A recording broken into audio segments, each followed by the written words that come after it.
যে মাদকাসক্তি এটা কি একটি রোগ নাকি একটি সামাজিক সমস্যা। মাদকাসক্তি নিয়ে সচেতনতার প্রধান ধাপই হলো মাদকাসক্তি কি সেটা সম্পর্কে জানা।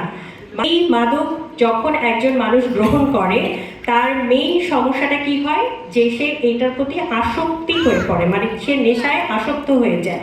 সেটার কারণ কি, আমি যদি খুব সহজ বাংলায় বলি, একটা ড্রাগস যখন কারো শরীরে যে কোনো পন্থায় সে যেভাবেই নিক, সেটা কিন্তু সরাসরি যে কাজ করে হচ্ছে আমাদের ব্রেইন বা মস্তিষ্কে, এবং মস্তিষ্কে একটি মানে ক্রনিক বা দীর্ঘমেয়াদী একটি পরিবর্তন হয়, যেটার কারণে কিন্তু যে মাদক নিতে চান অথবা মাদক গ্রহণ করেন তাকে সেটার প্রতি নির্ভরশীলতা তৈরি হয়, তখন তাকে বারবার সেটা নিতে হয়, যেটাকে আমরা আসক্তি বলি।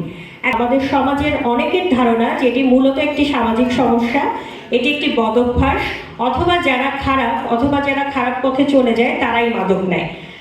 বাট মেডিকেল সায়েন্স বা বৈজ্ঞানিক গবেষণায় কিন্তু বলা হয়েছে যে মাদকাসক্তি প্রথমে যারা নেয় তারা হয়তো বিভিন্ন কারণ, সামাজিক, মানসিক চাপ, বন্ধুদের চাপে অথবা কৌতূহলবশত নিতে পারে, কিন্তু সেটা গ্রহণ করার ফলে তার ব্রেনে এমন কিছু পরিবর্তন সাধিত হয় যার কারণে সে নেশায় আসক্ত হয়। এবং এটি ইন্টারন্যাশনাল যে আমরা রোগ ডায়াগনোসিস করি যে ICD-10 অনুযায়ী এটি কিন্তু মাদকাসক্তি একটি মানসিক স্বাস্থ্য সমস্যা, সুতরাং তার হচ্ছে চিকিৎসা প্রয়োজন। তাকে আমরা কোথায় নিয়ে যাব? এই যে মাদক দ্রব্য নিয়ন্ত্রণ অধিদপ্তর, এখানে কিন্তু কেন্দ্রীয় মাদকাসক্তি নিরাময় কেন্দ্র আছে। প্রত্যেকটা সরকারি মেডিকেল কলেজে হচ্ছে মনোরোগ বিভাগ আছে, যেখানে এই মাদকাসক্তদের পরিপূর্ণ চিকিৎসা দেওয়া হয়।